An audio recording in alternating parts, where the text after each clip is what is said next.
All right, guys, here's a little bit of a fun topic that we haven't really talked about on the Access Blockbusters YouTube channel or the Access Blockbusters Pod, but I've been, keeping tabs on it as much as anyone else has who's been following movie news. And now, here's an interesting development.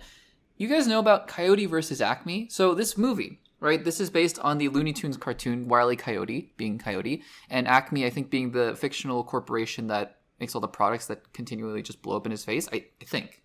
Don't quote me on that. I used to watch Looney Tunes a lot when I was growing up. In fact, I was really looking forward to the movie The Day the Earth Blew Up, or whatever it was called, for the Looney Tunes movie, and it just wasn't playing in a theater near me, and I was bummed about that. So I'm going to wait until it comes out on Max and probably watch it there. But anyways, all that aside, Coyote vs. Acme was a film, had a lot of really interesting people in there. I believe John Cena was going to be the lead, and let me look at the cast list here. Yeah, Will Forte, Lana Condor, PJ Byrne.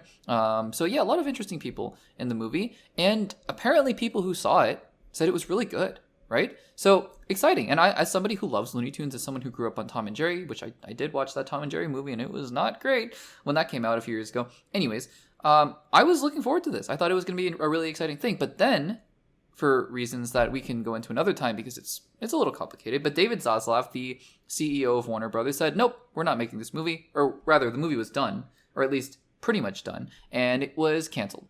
It was canceled by Warner Brothers Discovery to much fanfare because a lot of people have had problems with what David Zaslav has been doing, especially with a movie that is supposedly really good. Because there's the Batgirl situation, which we've talked about before, where apparently that movie was really bad, and even then I have my thoughts on that. You can go check out many segments, or at least a couple segments I did a while ago on the Batgirl movie. But Coyote vs. Acme says, it gets canned, and they're saying basically no one's ever going to see it again.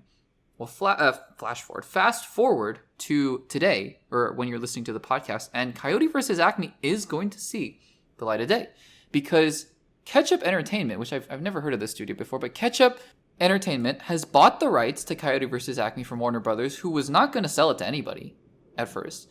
And they bought it for $50 million, which is a lot of money. So, I mean, good on Warner Brothers, I guess, for getting that much money for Coyote vs. Acme, even though they put in a lot of money into the film, but $50 million, my gosh, okay.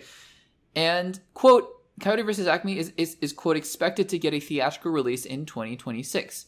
And so then we get a quote here from Gareth West, CEO of Ketchup Entertainment. This is what he had to say. Quote, we're thrilled to have made a deal with Warner Bros. Picture to bring this film to audiences worldwide. Coyote vs. Acme is a perfect blend of nostalgia and modern storytelling, capturing the essence of the beloved Looney Tunes characters while introducing them to a new generation. We believe it will resonate with both longtime fans, myself, and newcomers alike. So again, I mean, that's very corporate speak, right? I'm like, sure, we love the Looney Tunes and we think it's going to be whatever. I'm excited. Again, everything else aside, Zaslav aside, Warner Brothers aside, I was excited for the film because I grew up really loving Looney Tunes. I even really enjoyed the Looney Tunes show, for those of you who know, where they put all the Looney Tunes characters in modern settings. And I even thought that was really fun. I really enjoyed that. So I was just really excited to see this film. I was very disappointed that it wasn't going to happen. And lo and behold, it looks like we have something going, and it looks like we have a distributor, Ketchup Entertainment. I've never heard of them before in my life. But we have news now that Coyote vs. Acme is likely going to get a 2026 release date, which I think is a very exciting thing. So guys, what do you think? What do you make of the news that Coyote vs. Acme is finally going to get released? And are you excited about it, or were you just never excited about it before, and could you not care less, which is fine. That's totally fine. Let me know in the comments down below.